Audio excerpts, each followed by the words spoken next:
नेता एवं पुलिस के बीच धक्का मुक्की, 2 गिरफ्तार। भाटपाड़ा 6 नंबर गली निवासी भाजपा नेता प्रियांगु पांडे को बैरकपुर कमिश्नरेट की गुप्तचर विभाग नोटिस देने गई थी। वर्ष 2018 के एक मामले में पूछताछ के लिए नोटिस थी। शनिवार की शाम गुप्तचर विभाग के साथ बड़ी संख्या में भाटपाड़ा थाना की पुलिस भाजपा नेता के आवास के सामने पहुंची, जहां प्रियांगु पांडे के परिवार वालों तथा समर्थकों के साथ पुलिस की धक्का मुक्की हुई, जिससे उत्तेजना फैल गई। खबर पाकर भाजपा के पूर्व सांसद अर्जुन सिंह वहां पहुंचे। पुलिस के काम में गतिरोध डालने के आरोप में चमन सिंह एवं आशीष साव नामक 2 भाजपा कार्यकर्ताओं को पुलिस ने गिरफ्तार किया है।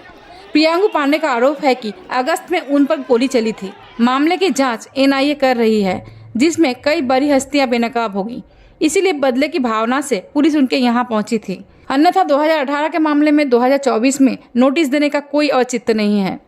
भारतीय जनता पार्टी যখন আপনি করবেন তখন আপনার উপরে মামলা হবে, যখন আপনি তৃণমূল করবেন তখন আপনি সাধু হয়ে যাবেন। এটাই হচ্ছে পুরোপুরি কালচার। এখানকার ওসি এসে ডাইরেক্টলি বলছে যে তোমাকে নিয়ে যাব। আপনি কেন নিয়ে যাবেন এটা বলুন? আমি তৃণমূল করে বলে নিয়ে যাবেন নাকি বিজেপি করে বলে নিয়ে যাবেন? না না না, ওইসব বলে লাভ নেই। তুই যেটা করছিস সেটা ঠিক না, আমি তোকে নিয়ে যাবো। আমি কি অপরাধ করেছি? আমরা বিজেপি করেছি সেটা অপরাধ? বলে হ্যাঁ সেই অপরাধ। এখানকার ওসি তার মনে ভয় আছে, যেটা আমাদের প্রাক্তন সাংসদ অর্জুন সিংজি বলছেন একদম অ্যাকুরেট কথা। এনআইএ ইনকোয়ারিতেও এটা হতে পারে, অনেক তাড়াতাড়ি আপনারা জানতে পারবেন। আমার মার্ডার করার চক্রান্তের মধ্যে এই ওসি নিজে ছিল। আজকে দিনে এটা প্রমাণ হলো। বলছে পুরো থানা নিয়ে এসেছি, কাউকে ছাড়বো না। বাচ্চা ছেলেদেরকে মারছে, মহিলাদেরকে মারছে, 2 জনকে অ্যারেস্ট করে নিয়ে গেছে। এটা কিসের জন্য? আপনি যদি নোটিশ করতে আসবেন তাহলে নোটিশ দেবেন, আপনি ইনকোয়ারি করতেই পারেন। কে বারণ করেছে? রক্তাক্ত হয়েছিল। হ্যাঁ মেরেছে, আমাকে পিছন থেকে টেনেছে।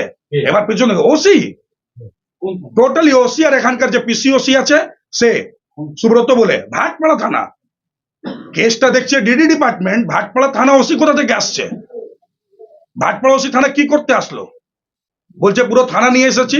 শুধু বিজেপি করে বলে মারবে, শুধু বিজেপি করে বলে হ্যারাস করবে।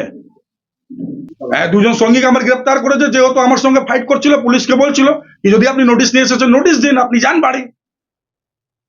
আপনার তো অধিকারের মধ্যে যদি নোটিশ থাকে নোটিশটা আপনি দিতে পারেন, কিন্তু কোনো নোটিশ দিতে পারলো না। আমিও তো এসে নোটিশ চেয়েছি, কি নোটিশটা দিন, নোটিশ তো দিতে পারলো না, কোনো নোটিশ নিয়েই আসেনি।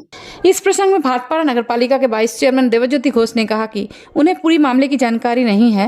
पुलिस प्रशासन अपने तरीके से काम करती है। मामला भले ही 2018 का हो, लेकिन पूछताछ के लिए पुलिस कभी भी किसी को बुला सकती है। আমি এতটা তো বলতে পারবো না। প্রশাসন গেছে, প্রশাসনের সঠিক উত্তর দিতে পারবে, কারণ এটা সম্পূর্ণভাবে প্রশাসনিক পদক্ষেপ, প্রশাসনিক সিদ্ধান্ত। সেখানে দাঁড়িয়ে আমার কোনো মন্তব্য করা ঠিক না।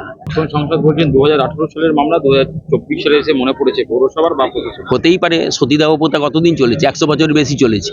তার মানে 100 বছর পর সতীদাহ প্রথা বন্ধ হবে না? অন্যায়টা তো অন্যায়, কোন একটা সময় শুড বি স্টপ, তাই না?